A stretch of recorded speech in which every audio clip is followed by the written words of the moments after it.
Okay, so we're going to start out. We have another victim here.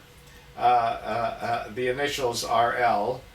And now you can guess that it isn't Dad who drank. Dad is here to support Son. My son. And so I want you to start out and tell your story, and it's a very interesting story, and it would be very helpful to other people to hear the good but the bad too.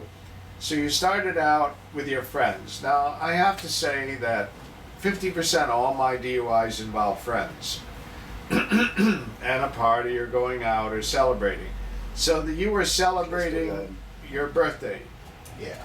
Okay, so and the last girl that was in here was at a wedding. So these all get them, they end up in my office after weddings, birthdays, and things like that, especially with friends. Now, you were the DD, right? The designated decoy? Yeah, I drove by myself. But actually, DD also stands for the designated decoy. I'm sorry. But in this case, you were the DD designated driver. And your friends got in the car and they spilled alcohol in your car. Yes, they did.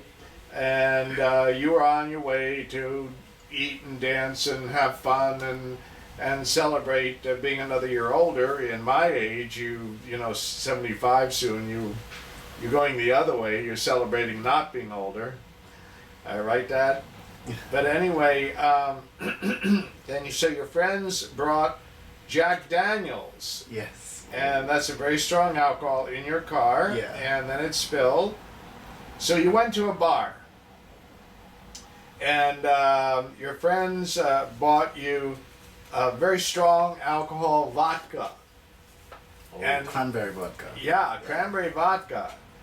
And that is very strong. And you were hungry because you hadn't eaten. Yeah. You were planning on going out and eating and so forth. But instead what you did is you drank very strong alcohol on an empty stomach. Now what does that mean? It means it's going to go right into his bloodstream right away. And that makes you drunk right away. Now it depends on your size and the number of quarts of blood and pints of blood inside you.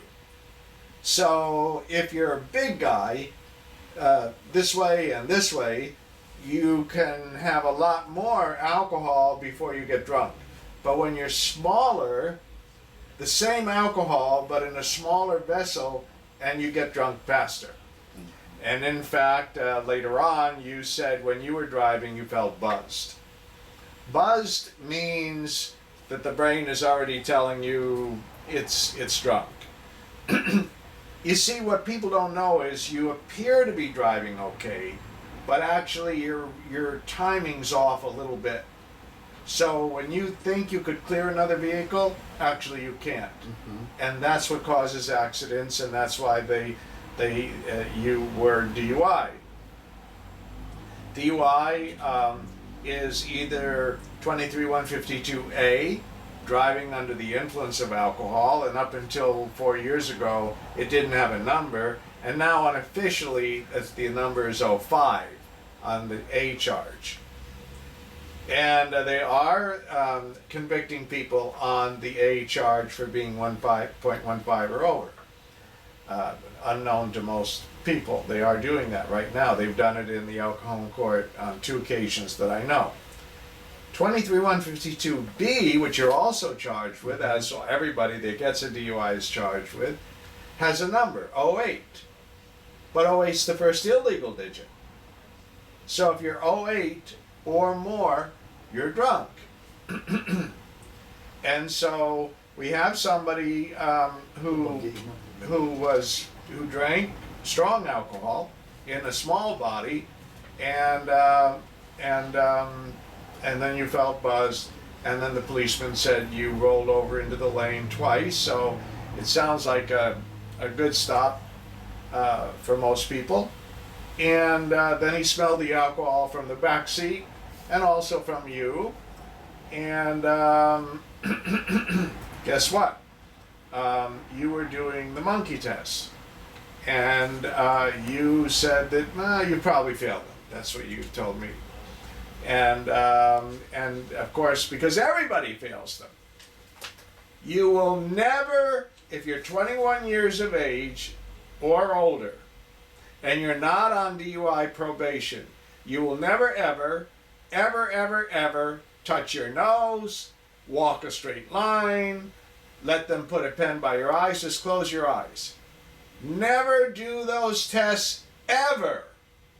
And if you send a self-addressed stamped envelope to my office, I'll send you a card to read to the cop. Otherwise, if you can't remember anything else, remember name, rank, and serial number like you're captured by the Viet Cong. Got it? They know, according to Justice Scalia, the Supreme Court Justice, that's all they get. Your name, address, and that's it. Now, then you tell the officer, if they smell alcohol, I'm not going to do any tests in the field. If you think I committed a crime, please arrest me. Now that sounds crazy, but once you're arrested, the Constitution of the United States gives you all new rights. They know that, and so you say, please arrest me. Now, what about, they say, I have one more test for you, and they pull this out.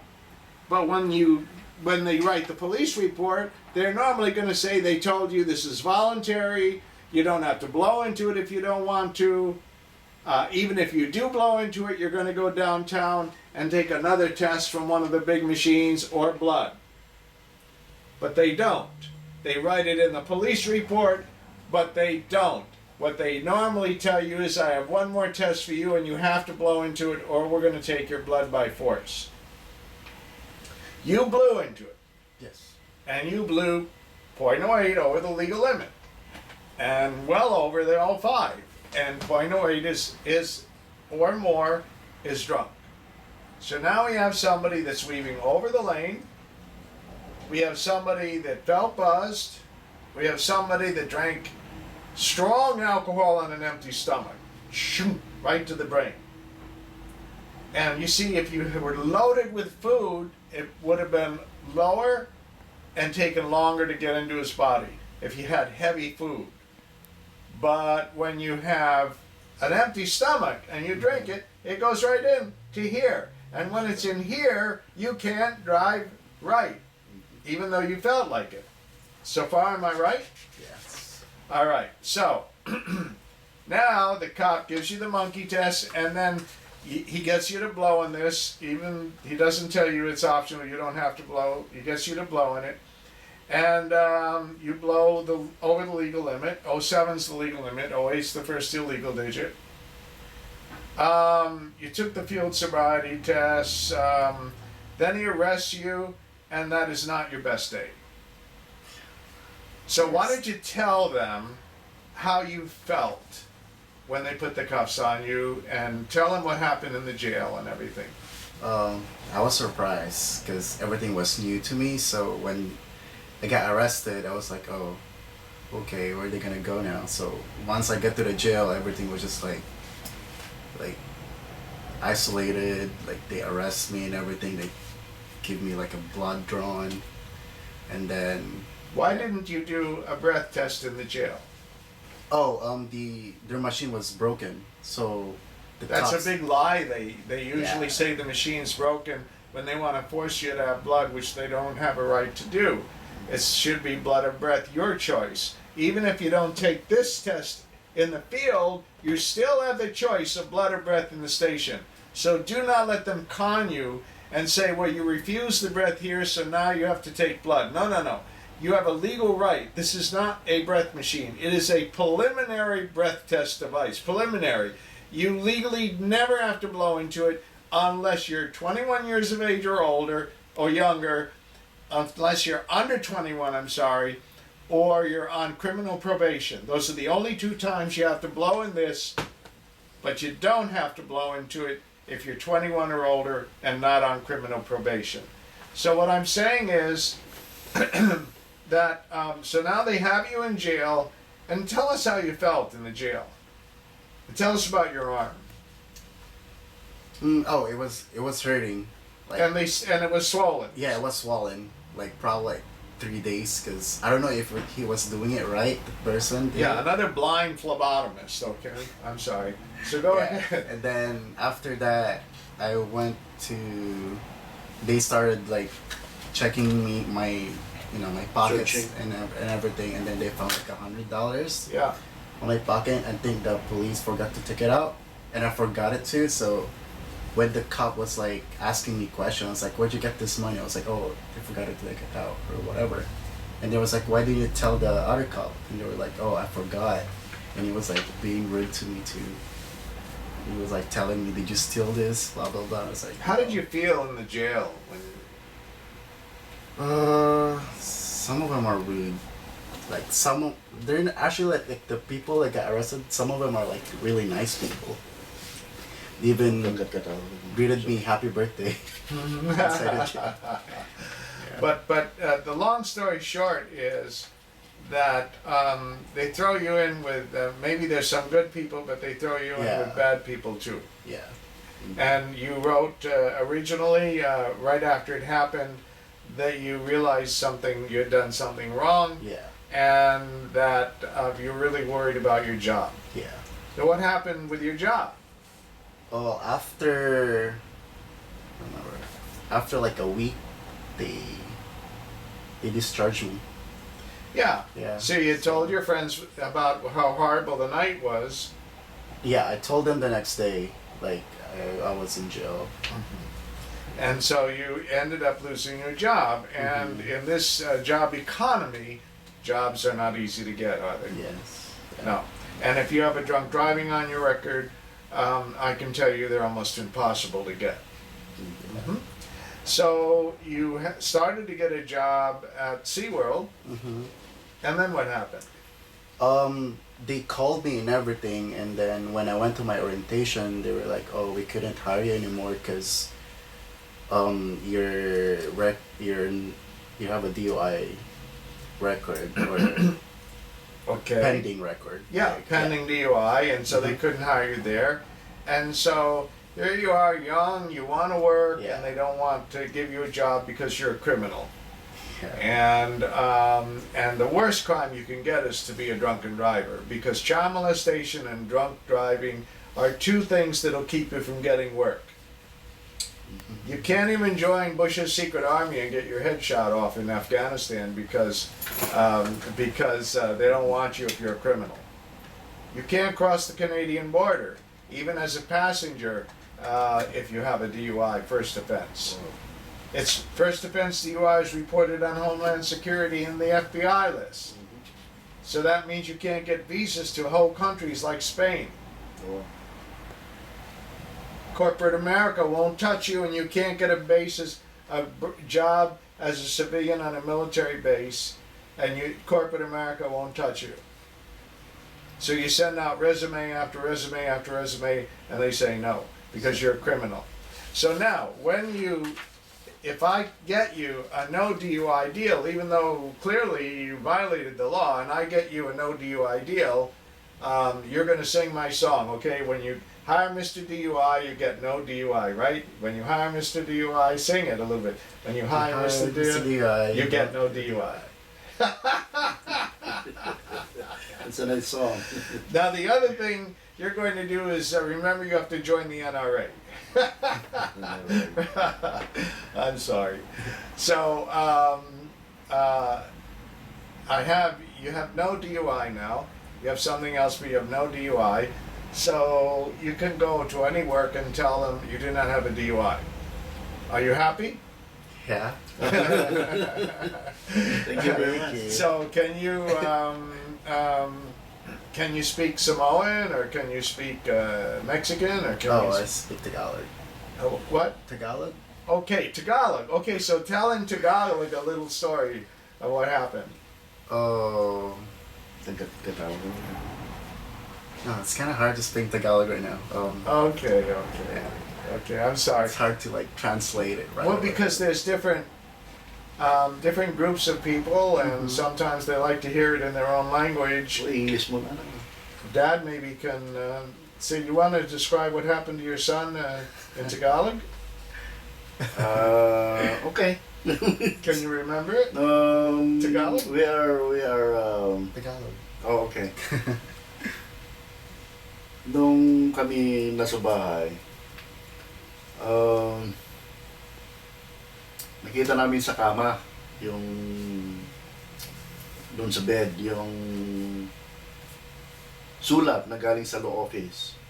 Dalawa, tatlo. I don't expect any thing about that. I don't know what happened, so we're amazed about that. So, bakit ito may sulat? Is a letter from the bed that's come from the law office. Now in the morning, we are wondering why it's a lot of letters coming from the law office.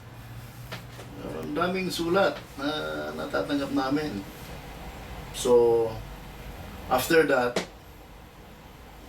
tinanong namin sa anak namin, si Rafael. So, he is my youngest son. Tinanong namin kung bakit ang daming sulat. Yun pala, sinabi niya, I'm on DUI, dad. So, maybe he's afraid to tell us on the first base, on the first thing. Siguro natatakot, kaya hindi sinabi kagad sa amin nangyari na siya pala na DUI. So, mama niya nagulat. So, her mom was a little bit cannot talk about that. Kaya sabi ng mama niya, okay, ganun pa man, so kailangan asikasuhin natin ito, Papa.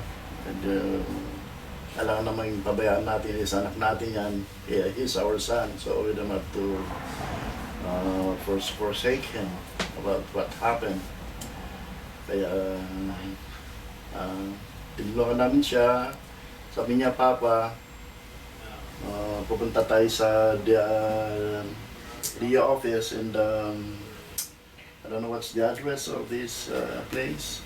Yeah, it's 9th and Washington Street. 9th and Washington Street. So, in-schedule siya, pumunta kami dito. Tanungin yung mama niya kung magkano babayaran. Sabi ng anak namin is yung depende, Papa, how much we pay. So may mga bracket yan kung how many attorneys, how much we pay for one attorney, for two attorneys. Hanggang sa nalaman namin, talagang babayaran namin, which is $2,500. So, ayun, we have to produce that money. Sabi ng mama niya, we have to produce that money. So, ang mama niya talagang sinisikap din niyang magtrabaho para sa aming anak. Lalo na't wala pa naman akong trabaho, kaya ang mama niya, bali siya ang talagang nag-produce tong perang ito para lang matugunan yung pangailangan ng anak namin, si Rafael. So for the rest of his life, he'll have no DUI. Is it worth it? No, he don't have DUI. He's a good son of us. We gave us a curfew. We gave him a curfew for him to go home at night. So, tinutupad naman niya yung curfew na binigay namin. Pero kung minsan, at nagpapaalam naman kung umalis siya, if he comes home, sometimes late. But at least nagpaalam sa amin. Pero yung nangyari yun, hindi namin na alam na yun pala DUI na yun. So, hanggang sa itong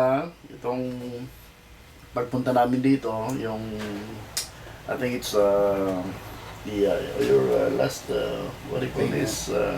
Last payment to give in this office at Mr. DUI, Attorney Eugene Iles helped us a lot, and we're so very thankful about that. And we don't have any comment at all. He explains everything, what happened to our son, what is DUI means. So it's really a hard thing in his life. I think this is a big lesson for him to to change everything. So again, as I said, we're very thankful to each and every one of you in the office, Attorney Eugene Iles and Attorney. Yes. So you are attorney again, other attorney. So would you recommend anybody else hire us? Oh yes, very. Yes, yes. We're going to recommend everything what is like in the national city. Maraming mga Pilipino doon na pagka hindi naman sa pinapanalangin namin kung may mga pangyayari ganito. I have to recommend Attorney Iles and her wife. They are very good, very nice person. Yeah, the wife is the camera lady. Thank you very much. Yeah, Thank the you. wife is the camera lady. For everything, Thank for you. your support. And, we're very thankful, sir. So God bless you. Now, thank you very much, and don't drink and drive. But if you do, you know where to Yeah. come. Yes, say something about attorney that you have to promise to them. Ano Yeah, just don't drink and drive. Lesson learned. Yeah, because of what happened to her. Yes. So thank you, thank you, camera lady.